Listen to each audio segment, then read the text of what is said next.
I'm so excited to share the concepts of the Passover Seder with you today. The first thing to note is there are 15 parts to a Passover Seder. The word Seder means order, and again, as we've discussed before, it's all about becoming free from our arrogance, free from our ego, free from those things that are holding us back from really experiencing life in the best way possible. So there are 15 steps, as if to say, nothing in life just happens. We have to be deliberate. And the first thing that we do at the Passover Seder often is to read through these 15 steps.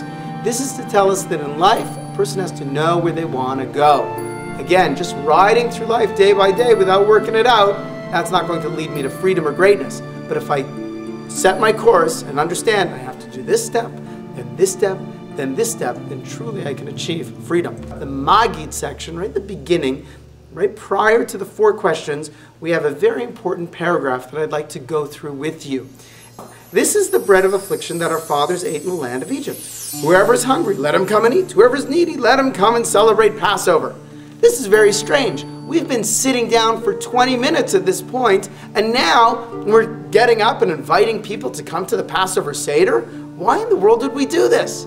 So one of the ideas behind this is to understand if we really want to be free, we've got to get out of ourselves. A person can't be free, can't really live life filled with joy and accomplishment if I'm always worried about number one, and number one is me. What I have to do is stop and understand life is about building a greater sense of joy in the world. Tikkun olam, bringing meaningful things into the world, fixing the world.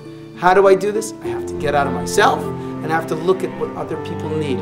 So I'm not really inviting anybody over to my Seder 20 minutes after I've sat down to dinner. But what I am doing is I'm recognizing for myself and the people in the room that I need to focus on other people's needs. What kind of needs are there? It says, whoever is hungry, let him come and eat. Whoever is needy, let him come and celebrate Passover. 2 kinds of needs. One, physical. If you're hungry, come and eat food. Second one is spiritual. If you're needy, come and celebrate the Passover offering. Most people that we know are not so lacking in the physical needs, but most of the people we do know are lacking in the spiritual needs. Spiritual needs are, how do I have a really great marriage? How do I raise terrific children? How do I find joy even though I'm living through life's frustrations? That's spiritual wealth. Where do you find it? In the Torah, in the Haggadah. When we learn Torah, then we celebrate the commandments, then we understand how to be great spouses, how to be great parents, and how to live with joy every moment of our lives. Then it says, now we are here, next year may we be in the land of Israel. Now we are slaves, next year may we be free men.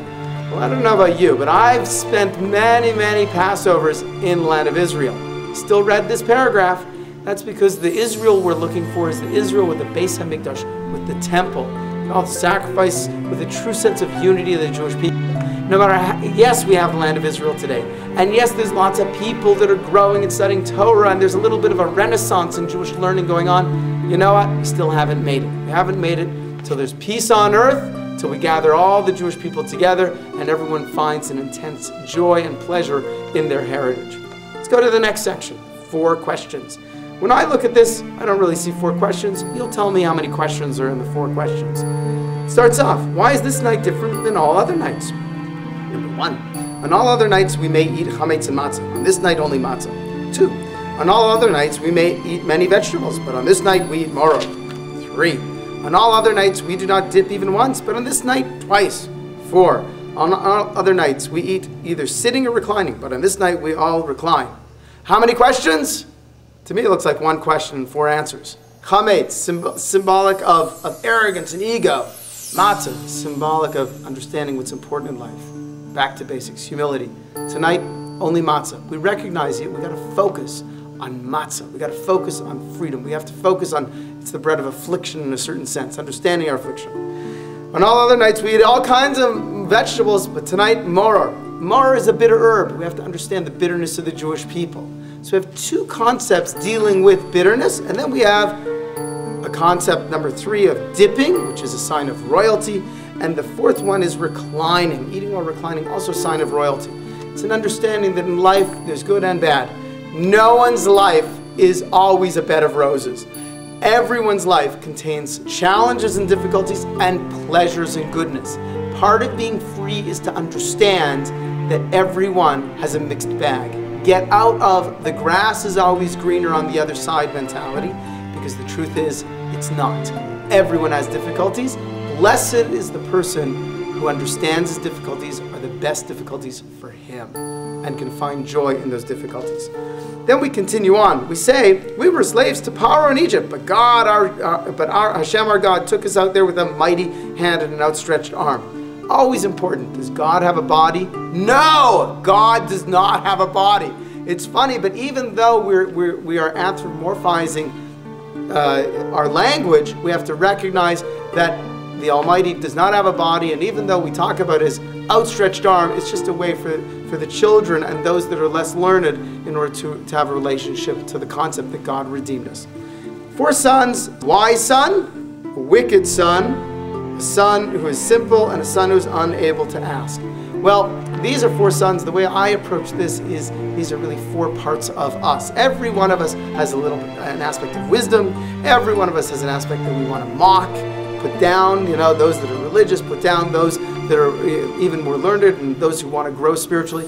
Every one of us has a simple part. Kind of simple is not stupid. Simple means that the person needs to be woken up, a little sleep. And every one of us has a part that just is unable to ask. I mean, a part that's just so out of it that I can't even wake up. So we have to recognize 4 sons, but there's 4 aspects to us. And we have to nurture our wise part, understand the part of us that is cynical and negative, get rid of it, understand the part that's a little bit asleep and awaken it, and understand the part that's unable to ask. You know what? Also try and awake that. You'll notice that if you went through the text, the answer we give to the wicked son is the same as the answer we give to the son who's unable to ask. And that's because a person who remains ignorant eventually will turn wicked. We say, God brought us out of Egypt. Dayenu would have been enough for us, right? But he executed the judgments against the Egyptians. That Dayenu would have been enough. Oh, not only that, he went against their gods. It would have been enough. He slew the firstborn. Oh, it would have been enough. He gave us their wealth. It would have been enough. He split the sea. It would have been enough. Why do we have to go through all this? This is the happiness game. This is where the Haggadah is teaching us if we want to be free, we have to appreciate what we have. And the more things that we can identify, the more blessings we identify, the more free we will become. Because when I understand how blessed my life is, then I don't focus on me and my needs and my desires. Then, like we said before, I can begin to focus on doing kindnesses for others. Now that I'm helping others, I'm really emulating the Almighty, and I'm connecting with the very, very deep spirituality. Have a beautiful, wonderful, and